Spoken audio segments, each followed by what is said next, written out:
৮,৩৭,৮৭৯ ৫ ম্যাচের টেস্ট সিরিজের জন্য এই দর্শক সংখ্যাটা চোখ কপালে তোলার মতো। বিশেষ করে টি-টোয়েন্টির ধুন্ধুমার সময়ে ফ্র্যাঞ্চাইজিগুলো যেখানে অর্থকড়ি আর গ্ল্যামারের পসরা সাজিয়ে ক্রিকেটে এনেছে নতুন জৌলস, সেখানে ভারত অস্ট্রেলিয়া বর্ডার গাভাস্কার সিরিজে উপচে পড়া ভিড় বলে দেয় টেস্ট ক্রিকেট এখনও হারায়নি আভিজাত্যের রং। তবে প্রশ্ন আছে, পার্থ থেকে সিডনি এই বিশাল সংখ্যক দর্শক ছুটে এসেছিলেন শুধুই কি টেস্ট ক্রিকেট দেখতে, নাকি ভারত অস্ট্রেলিয়ার লড়াইটাই মুখ্য? সম্প্রচারকারী প্রতিষ্ঠানগুলো বলছে বড় দলগুলোর বিপক্ষে যত বেশি ম্যাচ তত বেশি দর্শক, তত বেশি আয়।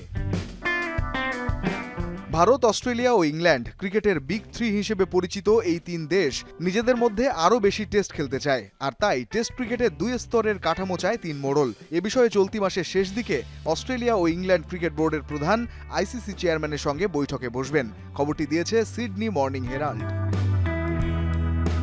সম্প্রতি বর্ডার গাভাস্কার ট্রফির মধ্যে দ্বিস্তরের আলোচনা সামনে নিয়ে আসেন রবি শাস্ত্রী। ভারতের এই সাবেক ক্রিকেটার ও ধারাভাষ্যকার বলেন, টেস্ট ক্রিকেটকে বাঁচাতে হলে, প্রতিদ্বন্দ্বিতামূলক করতে হলে এটাই করতে হবে। বড় দলগুলো একে অপরের বিপক্ষে নিয়মিত খেলবে, তাতে প্রতিদ্বন্দ্বিতা বাড়বে। তবে এই খবরে মাথায় আকাশ ভেঙে পড়েছে ওয়েস্ট ইন্ডিজ কিংবদন্তি ক্লাইভ লয়েডের। দুবারের বিশ্বকাপ জয়ী এই ক্যারিবিয়ান অধিনায়ক বলছেন, এটাকে এখনই থামিয়ে দেওয়া উচিত।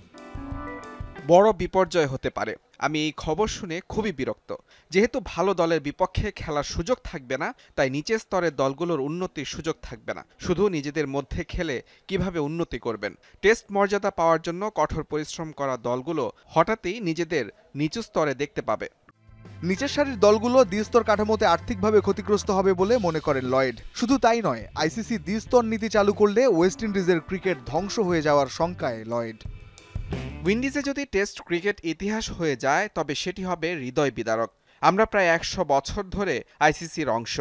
কি ঝলমলে আমাদের ইতিহাস! যদিও ভারত পাকিস্তানের তুলনায় আমাদের জনসংখ্যাকে নগণ্যই বলা চলে, আর এখন আর্থিক দুরবস্থার কারণে আমরা পথ হারিয়েছি। ২০২৭ সাল থেকে টেস্ট ক্রিকেটকে দুই স্তরে ভাগ করতে চায় ক্রিকেটের বিগ থ্রি, যাতে আলাদা হয়ে যাবে র্যাঙ্কিংয়ের প্রথম ৭টি দল, বাকি ৫টি দল থাকবে দ্বিতীয় স্তরে। রঞ্জন শান্ত, যমুনা স্পোর্টস।